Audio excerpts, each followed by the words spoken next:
Hey, what's up, garden friends? Jeff here, Tropical Plant Party. How's everybody doing? I hope you're good. I am great. Who remembers this one? This is a Chinese fan palm. I planted up several months ago in like a assorted tropical colorful container sort of thing, and it's time to actually break this down and move it in. I don't think I'm going to do the breaking it down part in this video. All I mean by that is I'm just going to cut all the stuff out that's growing around the sides of the pot, except maybe the crotons. However, somebody did ask me to do a video on how to take care of the Chinese fan palms indoors, which I really haven't done. I did a video a few years ago, very different kind of quality, so it'd be nice if you check that video out. But it was about growing the Chinese fan palms outdoors as a perennial in a cooler climate, like zone 6 and 7 sort of thing, as a dieback perennial, meaning that the foliage dies off and comes back every year. But that's not what this is. I actually didn't cover anything about indoor care with it in that video. I thought this might be a good opportunity to go ahead and talk about those things, how to keep this inside as a houseplant. I've had to kind of move to an area where my umbrella is going to shelter things a little bit. The lighting's a little bit harsh. It's the camera focus, you know, when things are filtered properly. So pardon the umbrella in the shot there. I actually think that that looks kind of nice against the fronds, but not when it's just like in a little corner, you know what I mean? There goes that wind, blowing stuff right off the table. Anyways, Chinese fan palm, Livistona chinensis. Sometimes the windmill palms are also called a Chinese fan palm. That's a different plant. I have one back here behind this Robellini, behind the pygmy date palm. You can see they don't look the same. They have very different characteristics. We're talking about Livistona chinensis here. That's this plant. Chinese fan palms, fully hardy, zones 8B and up. They're a slow to moderate grower depending on the age of the plant. Their lighting needs are also kind of variable depending on the age of the plant. When it's a young juvenile plant, lower to moderate light is fine, and then as they mature, they're going to need more and more light. Pretty common with a lot of palm trees. When you think about it, when they start growing, oftentimes it's from seeds that fall down to the forest floor where things are nice and shady, and then they grow and stretch, move towards that light, auxin, and all kinds of hormonal fun things are happening, and then they get to a size where they can access the brighter light, and then they need it. You get what I'm saying? It's because of that, when you're growing these inside, they tend to not get huge when they're grown in a pot. I mean, they will someday, eventually, but like I said, they're not the fastest growers. However, when they're smaller, like the size I have this one at right here, they grow fairly quickly. Really, this one, if I were to compare it back to the video back in, I don't know, what was it, May, maybe, when I threw this planter together, it's put on a lot of growth, and that's because it's a smaller plant. It's, you know, rushing to reach to a size where it would be able to reach that light if it were outdoors growing in nature. Then eventually they would get big enough where they've reached the light and they can slow down and chill and go, oh, hey, everything's okay. We can calm things down a little bit. And when they reach that point, that's when they have a trunk. So typically when these are grown inside, a Chinese fan palm doesn't have a trunk, or at least not much of a trunk to speak of. So you can see in here, that's about what they get. That'll get wider and wider and wider as time goes by and more girthy. They have some husk in there and some really nice sharp little daggers growing up those stems. And that's about what to expect from these in the long run when being grown indoors. Though over many years they will eventually grow a trunk. It happens a lot faster when they're grown in the ground than in a pot. Oh, at this smaller, more petite size, when the foliage is still somewhat immature, hasn't fully fanned out to their big glorious fans they get when they're a little bit older, the foliage is still more of a yellowy green color. It'll get darker green with age. When they're smaller like this, sorry, I know it seems like I'm taking a long time to get to the point, but I like to give the reasoning behind. I like for people to know the logic behind why the plant likes what it likes. I just think it makes for a better understanding of plants in general. So, indoor lighting. You give them bright light. They'll take bright light. It doesn't need to be direct. If they are getting direct light, make sure it's not too close to the windows so that it's not being magnified too intensely. You don't want to burn the foliage on them, but they're a highlight plant. Well, they actually can take some lower light conditions in the house. It's smart to back off on the watering somewhat if that's the placement of the plant. If they're not getting a lot of light, if they're not in an active, like super high mode growth rate, then calm down with the watering because it'll end up just rotting the plant. A southern exposure, southeastern, southwestern, whatever, as long as it's bright for a few hours a day. I'd say at least 4 to 5 hours in a very well-lit room. That's what they will appreciate the most. Okay, I know that was a really long explanation for the lighting. Sorry about that. I just want to make sure everybody understands that the lighting is somewhat variable depending on the size of the plant. The older and more mature, the larger those leaves get, the more light that it's going to need.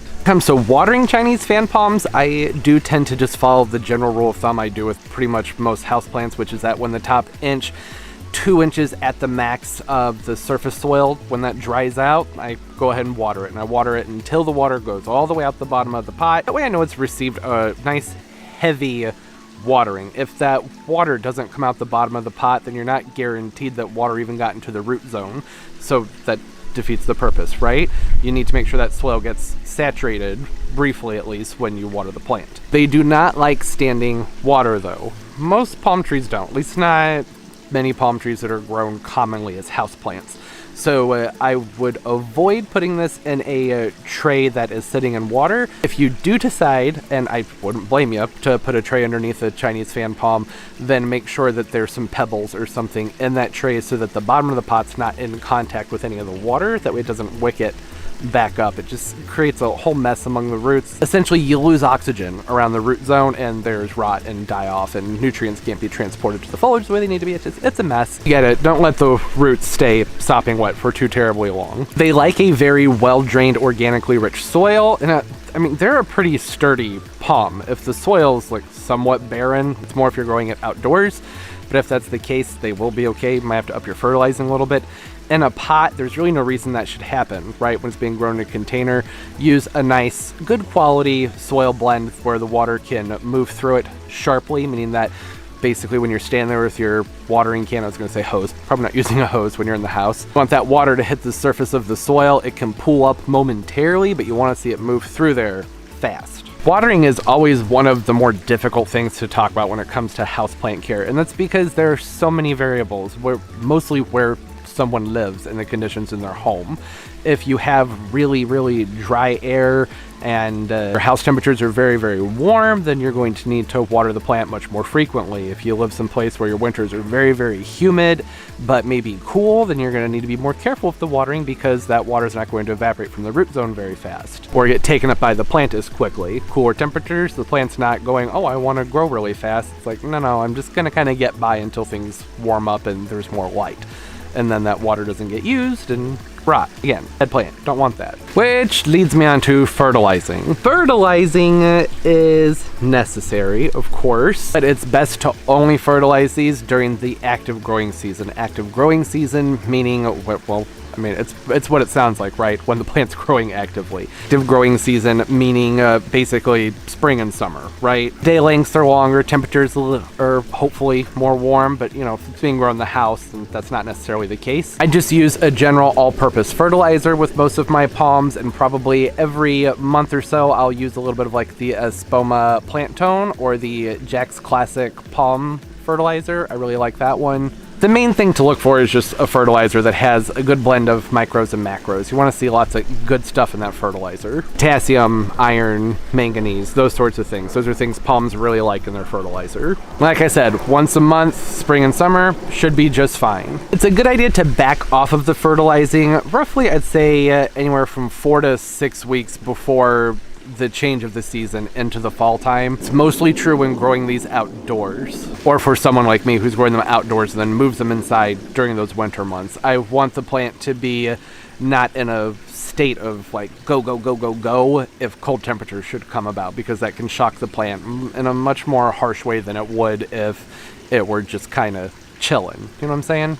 In the home during the winter months, if this gets fertilized, and this is true of a lot of house plants, then sometimes that will tell the plant, hey, keep growing. Even though the day lengths aren't really telling the plant that it should be in that faster state of growth, it'll still think that it needs to do that because fertilizer. It's not quite that simple. There's a whole hormonal thing that happens with lighting and the foliage and plant growth, but the fertilizer is going to kind of keep the plant moving when it doesn't need to, and then you can end up with a really stretched out, lanky, just not great looking plant. And as a generalization, there are circumstances where it's necessary to give some fertilizer during the winter if you're noticing nutrient deficiencies. So move on to that now. Be true spring, summer, really any time of year. If you're noticing like a lot of yellow spots on the foliage, yellowy spots with brown centers, things like that, brown spots with yellow centers, these are usually symptoms of deficiencies, usually a metal deficiency like manganese, iron, potassium, which is a metal, I know. So if that becomes the case, then by all means fertilize, and just make sure that every time you water it gets just a little bit of fertilizer to help give it those nutrients that it's missing and showing in the foliage that it needs it. Like I said, that would be a circumstance where it'd be justified. Give the plant some fertilizer during the winter months. But like I said, still just a little. Don't overdo it. When deficiencies start to show in the foliage of a palm, I prefer to fertilize in smaller doses more frequently, as opposed to just, oh, I think there's a manganese deficient here, let me go ahead and just fertilize it with something really high in manganese like once a month. That doesn't really help. And that's when I will go ahead and give it a very small amount of fertilizer pretty much every single time I water the plant. And I mean small amount, like maybe a quarter of the dose, and that just, it helps keep those nutrients moving through the plant instead of it being like, okay, I got some of it, but not all of it. Now I have to wait a few more weeks to get it again. If you're noticing deficiencies in your palm or pretty much any house plant, and it's getting the fertilizer that would make it so that there shouldn't be that problem, there can sometimes be an issue with tap water. Sometimes fluoride can inhibit certain nutrients from being taken up by plants. Sometimes just the water being too alkaline or too acidic can be a problem. That's when you have to start going through the process of eliminations and trying different things out. They do prefer their soil a little bit more on the acidic side than the alkaline side, so like anywhere from probably 6.5 to 7.4, which is 7.4 is not acidic, 7 is neutral, so it's moving more towards the alkaline area, but somewhere in there, that's a pretty happy place. They're not a really complicated plant though.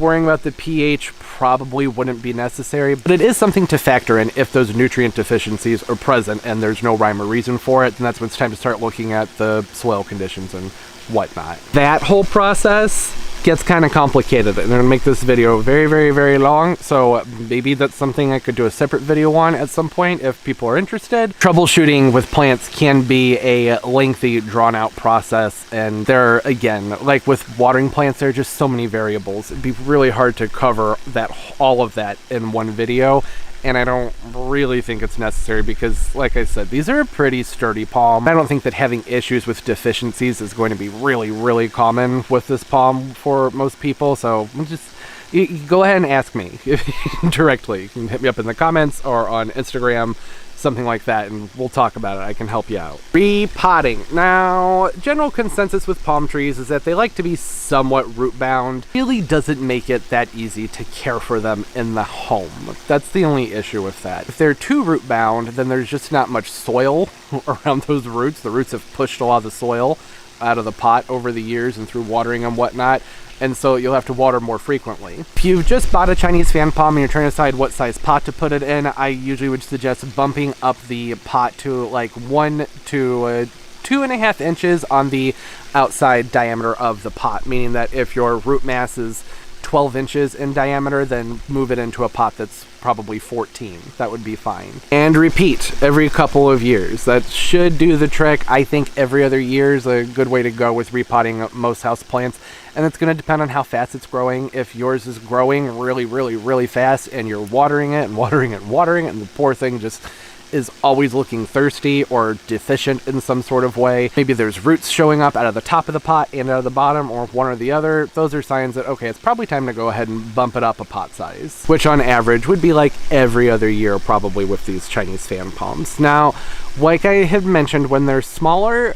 I've noticed they tend to grow a lot more quickly. And by smaller, I mean they just kind of have these sort of immature fan-shaped leaves on them. When the Chinese fan palm gets larger, the fans tend to be a little bit of a darker green, and they are very, very wide, very broad, and there's not typically as much of a stretch on them from the trunk. And that also has a lot to do with lighting as well. So less light, then they're going to send those fans up. Those palm fronds are going to come up much higher, reaching for the light, whereas in really, really, really high, intense, bright light, they'll be closer down towards the center of the plant, towards the crown. They will over time start to have some foliage that yellows. Usually younger, more immature growth should be what yellows and starts to die off more quickly. I'm trying to find some here. There we go, right there.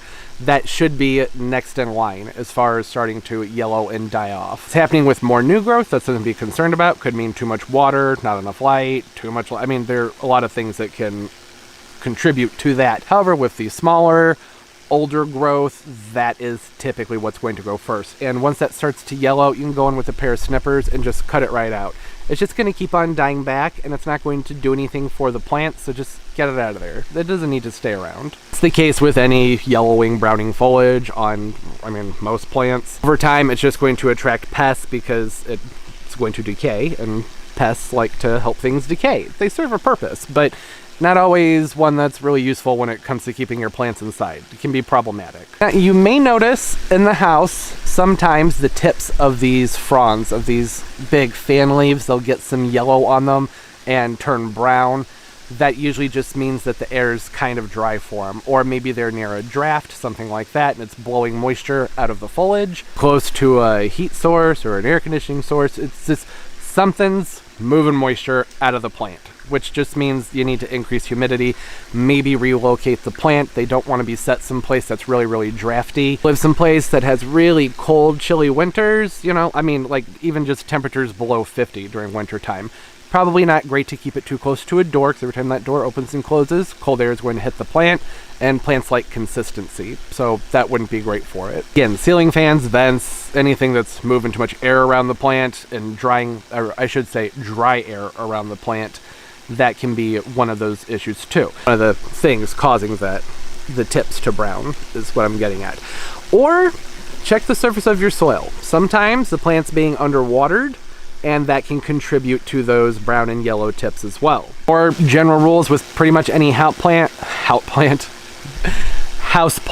It's a good idea to be sure to go ahead and rotate the plants every so often so that they have nice even growth towards the light, especially if they're being grown in a corner up against a wall, which is pretty normally not. I don't think a lot of people just say the plant's in the middle of their rooms, so then those rooms are evenly lit, right? I'd say probably every couple weeks, sometimes even once a month, depending on the speed of growth for that plant. With these, they're not going to grow too terribly fast during the winter months in the house, so I'd say once a month is probably fine. Give the plant a little bit of a turn so that things stay nice and even. Keep that foliage clean. Dust likes to build up on the foliage. That blocks light from getting into the cells of the plant as efficiently as it needs to, from being able to provide that energy for things to photosynthesize and whatnot. Easy things to do. It's pretty simple, and it's going to vary from home to home depending on just how dusty things are, really. But if you just take like maybe 1 to 3 drops of just a general dish soap, something that's not heavily scented or dyed or anything like that, but a dish soap, Dawn works fine. Put that in a spray bottle with some warm water, shake it up, spray the foliage down, and then wipe that off with a cloth. That'll help get the dust off. And doing that on a routine schedule with houseplants also does help reduce the risk of pests coming in, particularly spider mites. It helps a lot with reducing the risk of spider mites. Having higher humidity, good airflow, and keeping that foliage clean makes a difference. Not that spider mites are attracted to dirty foliage. That's not the case. It's the application of that soapy water. Doing that occasionally, if they were to show up, it's going to help slowly suffocate them out and just maybe more control them. Might not fully remove them like using a neem oil or something like that would, but it just helps cut back on the risk a little bit. Common pests, spider mites. Spider mites, they seem to enjoy these palms a fair amount. Like I mentioned, dry air, lack of airflow, that's spider mites very happy. Mealybugs, common problem. Scale, hard scale, and soft scale. More hard scale, through my experience at least. Those seem to be pretty common on a lot of palms. I've never had issue with whitefly, but I have heard from others that that's been a problem for them. So keep a close eye on your plants. Check the tops and bottoms of the foliage, and especially down there in the crown when you're dealing with mealybugs, because they hide in all those little nooks and crannies. And if you have an issue with insects, then I'm so sorry. No fun to deal with. But typically, if the plant's small enough, take it to a shower, something like that. Blast everything off of it that you can. Give it a nice heavy application of neem until it runs off the foliage, do the tops, the bottoms, everything. Or dish soap, like I talked about cleaning the foliage. That same application would work well. A diluted peppermint oil. Lots of options out there to give a try before moving on to harsher chemicals. It's always good to start with something safe first. see how that works, give it a go for several weeks before going too hard on the plant. And the neem is great because it has antifungal properties, which is fantastic. That's because the Chinese fan palms, I mean most palms really, will rot out fairly quickly if water or just too much moisture in general collects down in the crown. In the center of the plant where all that foliage is emerging, you don't want moisture sitting in there. So when you water the plant, be sure to water the surface of the soil, not the center of the plant. That can cause a lot of problems. If you start to notice some type of rot going on in the center, then you can try neem. You can start with neem because it does have antifungal properties, but the main thing is to dry that out as quickly as possible, and then a copper-based fungicide usually is what works best to really treat that problem. Or, I mean, if you have any hope of treating it, that's usually the route to go. You can spray that all the way down there in that center, and you'll follow the directions on the package because each one's different, but apply as necessary, or as it's labeled, I should say. And that is one of the few times I do recommend fertilizing the plant, even if it's out of season. If there's rot going on, start treating the rot and get it cleared up, and then giving the plant a good fertilizing can help push the new growth out and get things moving so that there's not just a lot of death and decay going on down in the crown. It shouldn't be too much of an issue for most people growing these inside. Typically, if the Chinese fan palm starts to rot when being grown as a houseplant, it's just because it's being overwatered in general, not necessarily because there's a lot of water sitting in the crown. Those two things can also kind of go together, right? Okay, lengthy, I know, but I like to be thorough. That way there's less questions to answer, for one. And I don't mind answering questions, ask away. There's nothing wrong with that. But in general, it's hard to call something a care video, right, if someone's left with a lot of questions. So yeah, lengthy, sure. But the point was to be thorough, right? It's a care video. Want to make sure to cover all the bases. Oh, last thing. I am going to be removing all the stuff from down here in the center of the plant before I bring it in. I might leave the crotons, or I'll pull them out and repot them into something else. This Dusty Miller is looking a little bit thirsty, isn't it? Doesn't matter, I'm cutting all that out today. The reason for that is that it's just a few weeks from when I need to start moving these inside, and like I was talking about with that crown rot and just issues with water being in there, it's easier to not have a lot of things planted around the base of these because that holds a little bit of the moisture in, which can be helpful if you live in a really, really dry environment. I don't though. Winters are kind of dry, but still I prefer for there to be more airflow around the crowns of the plants where everything is coming up out of the centers, right? More airflow just helps reduce the risk of rot and pests and those things. So that's why I'm removing everything, but to each his own. You do you. Give it a shot. You want to underplant it. That you could put a pothos underneath one of these. That would probably do well, but you'd want to keep it out of the center because it'll choke them out. Philodendrons, I mean, there's all kinds. There's tons of things you could pot with these. I prefer just to have it clean and open though. That way I can see everything that's going on and have to water it a little bit less because I'm not supporting all these other plants growing in the pot. Okay, pretty sure covered everything there. Look how long this creeping Jenny's gotten. Isn't that ridiculous?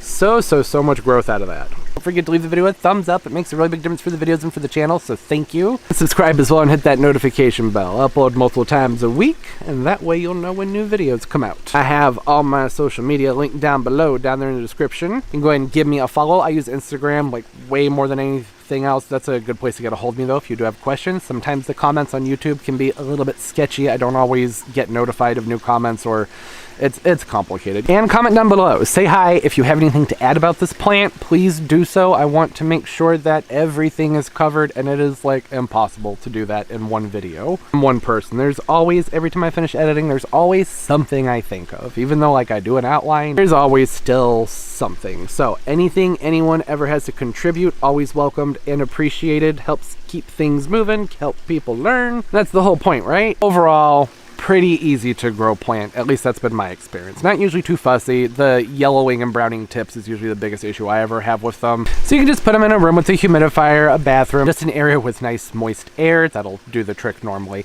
Or you can use an anti-transparent. See? Always hang out to the end. That's a good tip. You can use something like no wilt on the foliage when you have these inside. It just helps lock the moisture into the foliage so that the vapor, so the water doesn't get blown out. In really dry environments, that can be a really nifty thing to have around. Okay, that's the last tip. I hope everybody's doing well, having a great day and a great life, and everything's just going beautifully for you. And of course, as always, and most importantly, everybody, keep on growing. Bye bye.